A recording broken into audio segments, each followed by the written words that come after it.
Friday, April 4th, 2026. American bombs had systematically obliterated Iran's air defenses. The skies were supposed to be sterile. For the crew of the F-15E Strike Eagle soaring over southern Iran, the chances of being engaged were statistically zero. Then the impossible happened. The multi-million-dollar Apex Predator was violently blown out of the sky. It was the first time a US aircraft was shot down by enemy fire since the invasion of Iraq in 2003. Before the Pentagon could figure out why, a second jet fell, an A-10 Warthog over the Persian Gulf. Tehran had secretly aviated a Phantom air defense system. The regime celebrated the kill. They expected to pull a terrified, defeated victim from the burning wreckage. They were dead wrong. The stranded officer was about to pull off one of the most amazing escapes in US military history. Since the war began on February 28, the US and Israel had launched massive airstrikes day after day. Between them, they'd taken out countless military sites, air defense systems, radars, missile launch platforms, and other high-value targets, crippling Iran's ability to defend itself and paving the way for the fighters and other aircraft to soar through the country's airspace uncontested. But all of a sudden, not one but two separate aircraft had been taken out, with Tehran officials boasting of a new advanced air defense system that reportedly remained active and effective, despite US claims to the contrary.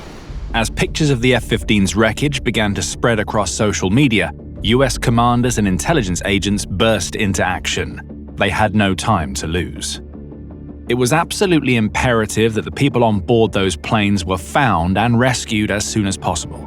The A-10 pilot had steered his failing jet into Kuwait and was rescued later the same day. But the F-15 crew faced a nightmare. The weapons system officer was stranded alone in the towering mountains of southern Iran. He was bleeding, and the entire Iranian military was hunting him. Soon after news of the downed F-15 broke, Iranian officials were urging members of the public to help in tracking down the missing US service members. State television anchors offered rewards, telling the public, "If you capture the enemy pilot or pilots alive and hand them over to the police, you will receive a precious prize." Some channels went further, displaying a message instructing Iranians to shoot them if you see them. If the Iranian regime captured a US military officer, he would become the ultimate piece of geopolitical leverage, a massive bargaining chip to force a US withdrawal. One man's life suddenly carried the weight of the entire conflict. But US military personnel, and especially fighter jet pilots and officers, have some of the best training in the world. They've prepared for every eventuality, and they know how to stay calm in situations of intense pressure, making the right moves to keep themselves alive until help arrives. While countless other people might have panicked, the F-15 pilot and WSO knew exactly what to do. As Jennifer Kavanagh, Director of Military Analysis at the Defense Priorities think tank, told the BBC, their number one priority is to stay alive and avoid capture. They're trained to try to get away from the ejection site as quickly as possible and to conceal themselves so that they're safe. These personnel are also trained in advanced survival techniques, allowing them to survive for extended periods of time without access to food or water, scavenging supplies and making the most of local terrain to their advantage. Trapped in an inhospitable landscape, hundreds of miles from safety, with the local population and the Iranian military hunting them down, the two men would have had to rely on their training and experience to evade detection. US Air Force UH-60 Black Hawk helicopters were dispatched to scour the area close to where the fighter jet wreckage had been found.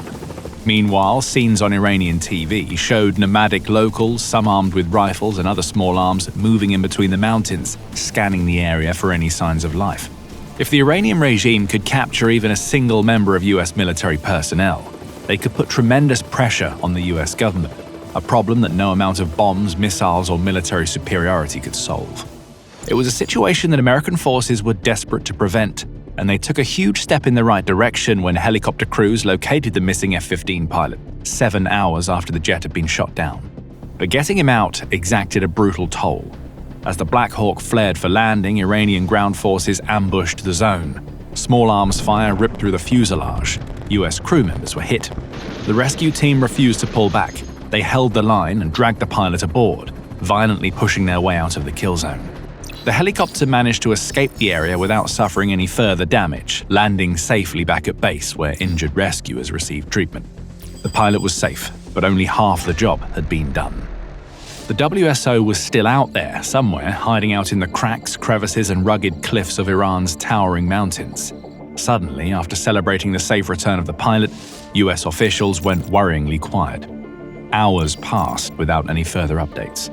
The world watched and waited, unsure if the second man was even still alive or if he had been killed following the crash or possibly captured by Iranian forces.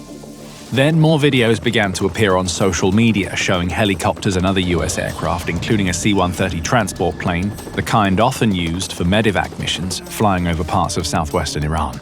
The rescue mission was still underway, with the US reportedly pausing a number of other military operations in Iran in order to dedicate most of its time, focus, and resources to finding and retrieving the missing officer.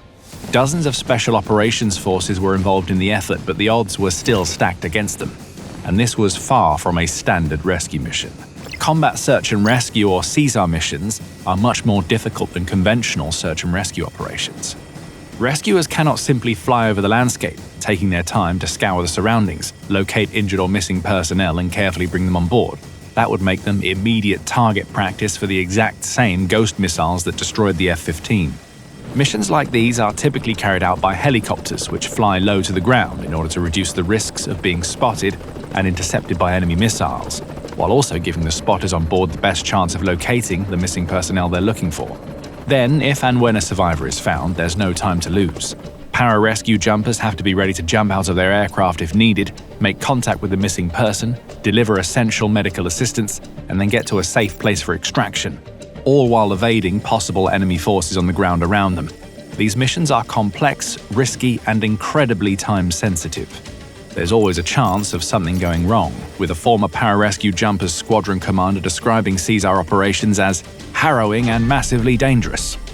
But the US has some of the best rescue teams in the world, and they've proven that many times, like in 2005, when pararescue crews saved a US Navy SEAL who had been wounded and sought shelter in a small Afghan village after he and his team were ambushed by enemy forces. So pararescue men have been able to perform miracles in the past, and on April 5th, they had to do it all over again. Even by CSAR standards, this was an extremely complicated mission involving not just transport planes and helicopters, but cyber, space, and intelligence assets too, along with hundreds of special operations personnel, all working tirelessly to track down a single missing officer, who was reported to have suffered serious injuries during the initial crash. The bleeding officer scaled a 7,000-foot bridge. He vanished into the rocks. Then he made a terrifying gamble. He activated his emergency distress beacon. The signal beamed straight to the CIA. But he couldn't simply leave the beacon on all the time.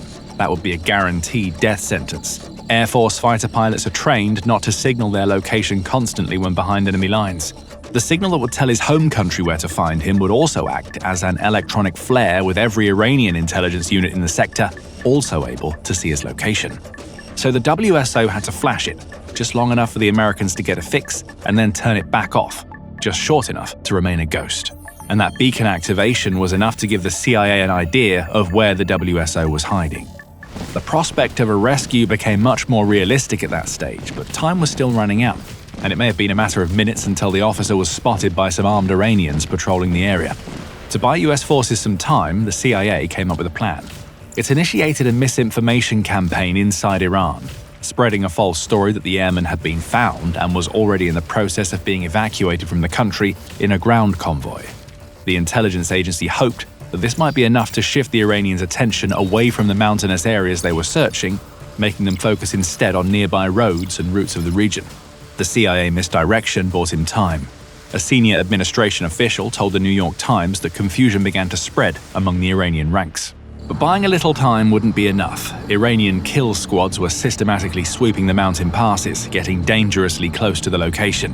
They came within 2 miles of his position. 2 miles sounds like a long distance, but in the dead silence of the Iranian mountains, 2 miles is close enough to hear a diesel truck engine winding up a dirt road and to hear dogs barking. The officer was pinned down. He was outnumbered by thousands, and the Iranian regime was closing in. But US forces were too.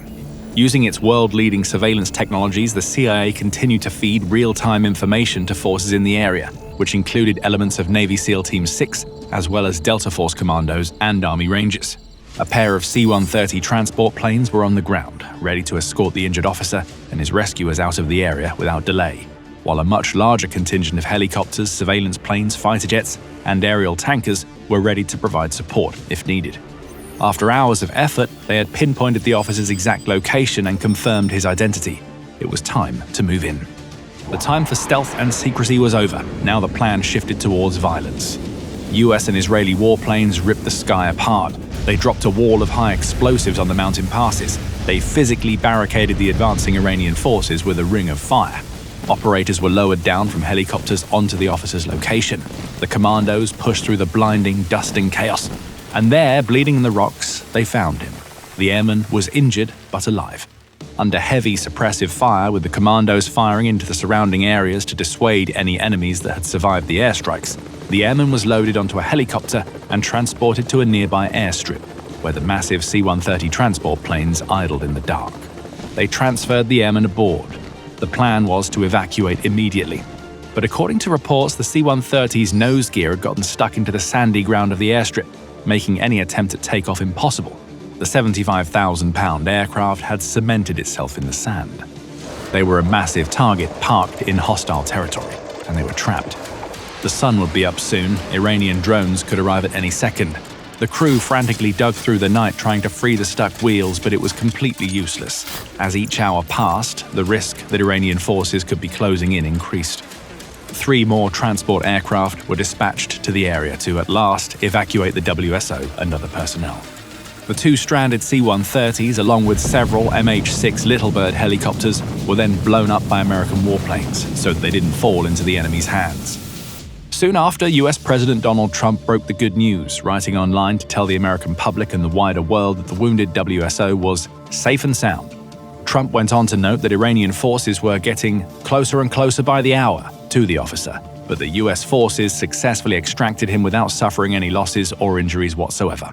It had been a complex mission, one with an incredible number of risks, and one that hadn't quite gone entirely to plan, but that had, in the end, produced the only result that mattered. The WSO was safe. There was no longer any threat of an American officer being captured by the enemy and used as a bargaining chip. The US had prevailed once more, and Iran's potentially game-changing advantage had slipped right through its fingers. Thanks for watching, and we'll see you on the next battlefield.